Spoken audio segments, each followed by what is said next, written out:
ശ്രീജിത്ത് വിജയൻ അദ്ദേഹത്തിൻ്റെ മുമ്പത്തെ പടം മാർഗം കളി അത് സംവിധാനം ചെയ്ത ആള്. അദ്ദേഹത്തിൻ്റെ ഏറ്റവും പുതിയ ചിത്രം ഇപ്പോൾ തിയേറ്ററിൽ ഓടിയ ഇന്നലെ റിലീസ് ചെയ്ത പടം ഇടിയൻ ചന്തു. ഈ പടത്തിനകത്ത് വിഷ്ണു ഉണ്ണികൃഷ്ണനാണ് നായകനായിട്ട് അഭിനയിച്ചത്. വിഷ്ണു ഉണ്ണികൃഷ്ണനെ കുറിച്ച് പറയുകയാണെങ്കിൽ ഒരുപാട് കാലം ആയിട്ട് സിനിമയിൽ ജൂനിയർ ആർട്ടിസ്റ്റായിട്ട് തുടങ്ങി ചെറിയ ചെറിയ റോളുകൾ ചെയ്ത് വന്ന് വലിയ ഒരു നായക സ്ഥാനത്തിലേക്ക് കുതിച്ചുയർന്ന ഒരു മിടുക്കൻ നടനാണ്. നന്നായിട്ട് അഭിനയിക്കാറ് നല്ല രീതിയിൽ ബിഹേവ് ചെയ്യുന്ന രീതിയിൽ അഭിനയിക്കുന്ന ഒരു ആക്ടറാണ്. അദ്ദേഹത്തിൻ്റെ കട്ടപ്പനയിലെ ഋത്തിക് റോഷനൊക്കെ എനിക്ക് ഒരുപാട് ഇഷ്ടപ്പെട്ട പടമാണ്. വളരെ നാച്ചുറലായിട്ട് അഭിനയിക്കാൻ കഴിവുള്ള മികച്ച ഒരു നടനാണ് വിഷ്ണു ഉണ്ണികൃഷ്ണൻ.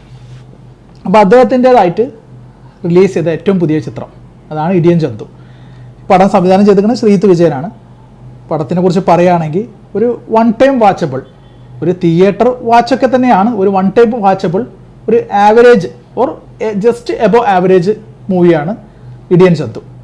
പടത്തിലെ ഒരു പ്രത്യേകത എന്ന് പറഞ്ഞു കഴിഞ്ഞാൽ ഒരുപാട് കാസ്റ്റ് ഉണ്ട് ഇതിനകത്ത്. പടത്തിൻ്റെ ഒരു ഇതിവൃത്തം എന്നൊക്കെ പറഞ്ഞു കഴിഞ്ഞാൽ ഒരു പിന്നെ ചൈൽഡ്ഹുഡ് മുതലുള്ള ഒരുത്തൻ്റെ ലൈഫ് സ്റ്റൈല്, അവൻ്റെ പിന്നെന്താ പറയുക സാമൂഹിക ചുറ്റുപാടുകൾ, അതേപോലെ തന്നെ ആ ഒരു സർക്കംസ്റ്റാൻസസിൽ ഉണ്ടാക്കുന്ന ഈ വളർന്നു വരുന്ന സർക്കംസ്റ്റാൻസസിലുള്ള അടിപിടികൾ, അതിൽ എത്രമാത്രം അയാൾ ഇൻവോൾവ് ചെയ്ത് അത് ഫാമിലിക്ക് എത്രമാത്രം പ്രശ്നം ഉണ്ടാക്കുന്നു എന്നുള്ള കാര്യങ്ങൾ അത് വളരെ ബ്യൂട്ടിഫുള്ളായിട്ട് പോർട്രേ ചെയ്തിട്ടുണ്ട്. നല്ല രീതിയിൽ തന്നെ ഓരോ സ്റ്റേജസ് ഓഫ് ലൈഫിലും അഭിനയിക്കാനായിട്ട് വിഷ്ണു ഉണ്ണികൃഷ്ണന് കഴിയും ചെയ്തിട്ടുണ്ട്. വിഷ്ണുവിനൊക്കെ ഇതിനകത്ത് ക്ലീൻ ഷേവ് ചെയ്ത് കാണുമ്പോൾ ഒരു +2 ലൈഫ്, ഒരു +2 പീരീഡിൽ കാണുന്നത് ഒരു ശരിക്കും ഒരു +2 പഠിക്കുന്ന ഒരു ക്രോണിക്കായിട്ട് ഒരു 5-6 കൊല്ലം തോറ്റിട്ട് +2 കംപ്ലീറ്റ് ചെയ്യാനായിട്ട് മെനക്കെടുന്ന ഒരു പയ്യൻ്റെ ഒരു റോള് അത് ഗംഭീരമായിട്ട് സ്യൂട്ടാവുന്നുണ്ട് വിഷ്ണു ഉണ്ണികൃഷ്ണന്.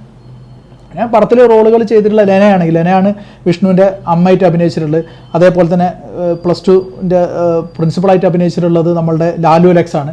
പിന്നെ നമ്മളുടെ സലീം കുമാർ ഇതിൽ അഭിനയിച്ചിട്ടുണ്ട്. സലീം കുമാറിൻ്റെ മകനായിട്ടുള്ള ചന്തു, നമ്മളെ എന്താ പറയുക, നമ്മൾ മഞ്ഞുമൽ ബോയ്സിലൊക്കെ ഉള്ള ചന്തു ഉണ്ടല്ലോ, പുള്ളിക്കാരൻ ഈ പടത്തിനകത്ത് അഭിനയിച്ചിട്ടുണ്ട്. പിന്നെ ഒരുപാട് നല്ല നല്ല ആക്ടേഴ്സ് ഉണ്ട്. ഒക്കെ പുതുമുഖങ്ങളാണ്, പക്ഷേ അവരൊക്കെ പണ്ട് എവിടെയും ഇവിടെയൊക്കെ ആയിട്ട് ചെറിയ ചെറിയ റോളുകളൊക്കെ ചെയ്ത ആൾക്കാർ തന്നെയാണ്. അപ്പോൾ ഈ പടത്തിലുള്ള ഒരു സ്റ്റാർ കാസ്റ്റ് പറഞ്ഞാൽ ഗംഭീരമാണ്. നല്ല രീതിയിൽ തന്നെ അവർ ഒരുപാട് ആൾക്കാരെ ഇതിനകത്ത് കൊണ്ടുവച്ച് ചെയ്തിട്ടുമുണ്ട്. ഈ ഒരു സ്കൂൾ കാലഘട്ടത്തിൽ ഉണ്ടാവുന്ന ആ ഒരു വളർന്നു വരുന്ന പീരീഡിൽ ഒരു അഡോളസെൻ്റ് ലൈഫിൽ ഉണ്ടാവുന്ന അടിപിടികൾ, പ്രശ്നങ്ങൾ, അപ്പോൾ അത് കാരണം പഠനം കംപ്ലീറ്റ് ആവാൻ പറ്റാത്ത രീതിയിലുള്ള പ്രശ്നങ്ങൾ. അപ്പോൾ ഓരോരോ സ്കൂളുകൾ ഈ അടിപിടികൾ കാരണം മാറി ജോയിൻ ചെയ്യേണ്ടി വരിക.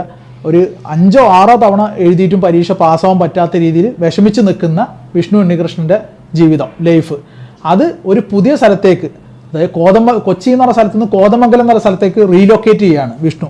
അപ്പോൾ അവിടെ അവന് അഡ്ജസ്റ്റ് ചെയ്യാൻ പറ്റുമോ, അവിടുത്തെ പ്രശ്നങ്ങൾ എന്താണ്, അല്ലെങ്കിൽ അവിടെ ഉണ്ടാവുന്ന ഒരു പ്രശ്നത്തിൽ തലവെച്ച് കൊടുക്കുന്നു. അപ്പോൾ അത് കാരണം പുള്ളിക്കാരൻ്റെ ലൈഫിൽ, പുള്ളിക്കാരൻ്റെ ഫാമിലിയിൽ, അങ്ങനെ പുള്ളിക്കാരൻ്റെ ഒരു ഫ്രണ്ട്ഷിപ്പിൽ ഒക്കെ ഉണ്ടാവുന്ന പ്രശ്നങ്ങൾ, അത് എത്രമാത്രം പുള്ളിക്കാരനെ സർവ് ചെയ്യാൻ പറ്റുന്നുള്ള രീതിയിലുള്ള കാര്യങ്ങളാണ് ഇതിനകത്തുള്ള ഒരു ബേസിക് ഇതിവൃത്തം.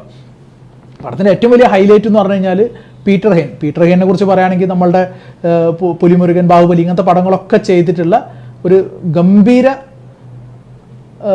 ഒരു ഫൈറ്റ് മാസ്റ്ററാണ്. അപ്പോൾ പുള്ളിക്കാരൻ അതിനകത്തുള്ള സംഘടന ചെയ്തിട്ടുള്ളത് ആവറേജ് കുഴപ്പമില്ലാത്ത രീതിയിൽ തന്നെ ഈ ഒരു പടത്തിന് ബഡ്ജറ്റിനെ ഒതുക്കുന്ന രീതിയിൽ തന്നെ അവരത് ചെയ്തു വെച്ചിട്ടുണ്ട്. ക്ലൈമാക്സ് ഫൈറ്റൊക്കെ എന്ന് പറഞ്ഞു കഴിഞ്ഞാൽ കുറച്ചൊരു ലെങ്തി ഫൈറ്റായിട്ട് തോന്നി, അത്ര അങ്ങോട്ട് രസിച്ചില്ല. എങ്കിൽ കൂടെ ബാക്കിയുള്ള കാര്യങ്ങളൊക്കെ ആവറേജ് ഓർ എബോ ആവറേജ് എന്നുള്ള രീതിയിലുള്ള നിലവാരം പുലർത്തിയിട്ടുണ്ടെന്നുള്ളതാണ് മനസ്സിലാക്കാൻ കഴിയുന്നത്.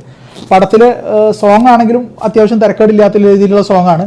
ഈ പടത്തിലെ പിന്നെ BGM നല്ല രീതിയിൽ തന്നെ നമ്മളെ മൂഡ് കൺട്രോൾ ചെയ്യാൻ പറ്റുന്നുണ്ട്. ഒരു തിയേറ്റർ വാച്ച് മൂവി തന്നെയാണ് ഇത്. ഒരിക്കലും നമുക്കൊരു TV-ന്നോ അല്ലെങ്കിൽ ഒരു ഫോണിൽ നിന്നോ കണ്ടാലും നമുക്ക് എൻജോയ് ചെയ്യാൻ പറ്റില്ല. തിയേറ്റർ വാച്ച് മൂവി തന്നെ. ഒരു മസ്റ്റ് തിയേറ്റർ വാച്ച് മൂവിയാണെന്ന് ചോദിച്ചു കഴിഞ്ഞാൽ അല്ല. നിങ്ങൾക്ക് അത്യാവശ്യം ഫ്രീ ടൈം ഉണ്ട്, ഒരു ജസ്റ്റ് ഒന്ന് ചിൽ ഔട്ട് ചെയ്യണം. അപ്പോൾ നിങ്ങൾ ബാക്കിയുള്ള പടങ്ങളൊക്കെ, ഇപ്പോൾ കലിക്ക് വരെയുള്ള പടങ്ങളൊക്കെ കണ്ടു കഴിഞ്ഞു, ഇനി വേറെ പ്രത്യേകിച്ച് പടങ്ങളൊന്നും തിയേറ്ററിൽ പോയി കാണാനില്ല, നിങ്ങളൊരു നല്ലൊരു തികഞ്ഞ മൂവി ലവറാണ്. വിഷ്ണു ഉണ്ണികൃഷ്ണൻ എനിക്ക് ബേസിക്കലി ഇഷ്ടമാണ്. അദ്ദേഹത്തിൻ്റെ ആക്ടിങ് സ്കില്ലുകളൊക്കെ ഇഷ്ടമാണ്.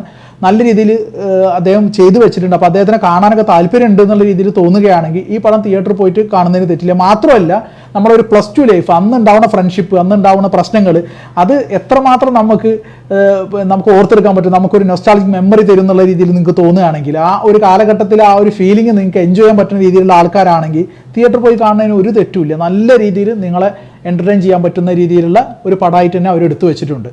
അപ്പോൾ ഈ പടത്തിൻ്റെ ഒരു സ്കോർ പറയുകയാണെങ്കിൽ ഒരു 5 8.5 ഔട്ട് ഓഫ് 10, ഒരു 5.5 മാർക്ക് കൊടുക്കാം 10.